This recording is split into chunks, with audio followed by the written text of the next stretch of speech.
Eo amin'ny tontolon'ny fampianarana indray kosa sary dia Nankatoavina androany ary naseho ampahibemaso tetsy amin'ny lycée JJ Rabearivelo tetsy Analakely ireo mpampianatra Fram horaisina ho mpiasam-panjakana atao anatin'ny andiany fahatelo eo anivon'ny CISCO Antananarivo Renivohitra zany mazava ho azy no misy azy ireo.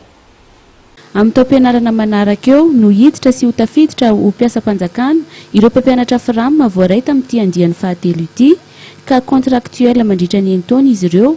ary avozy ny isaky ny roa taona. Ho fanatsarana ny fomba fiasa sy alana mikolikoly dia naseho ampahibemaso androany sy Nankatoavina teo masiny rehetra ireo mpampianatra Fram horaisina teto amin'ny CISCO Antananarivo Renivohitra. Mampamana zany mampiasa-panjakana andreo zany dia alohan'ny fidirana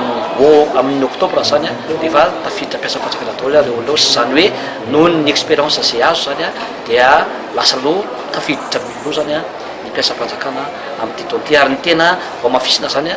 ho antsika rehetra dia mbola contractuel ireo olona eny taona ireo vao intégré zany hoe avozina isaky ny taona ny contrat-ny ka misy zany fepetra takiny ministère-n'ireo dia mila résultat tsara amin'ireo mpampianatra ireo izay hoe zay mpampianatra zany tsy mamonjy misy évaluation atao misy suivi atao zay mpampianatra ohatra ny formation tsy maintsy obligatoire atrehan'ireo tsy maintsy manatrika izy lasa amizay izy misy tsy manatrika ka vangabao dia afaka tsy avozina intsony ny contrat-n'ireo. Tsy iovatsony ny lisitra orin'izao raha ny nambaran'ny talen'ny CISCO Antananarivo Renivohitra. Tena antony nanaovan'ilay fankatoavana ampahibemaso moa zany dia arak'izay maha-ampahibemaso sy akariary azay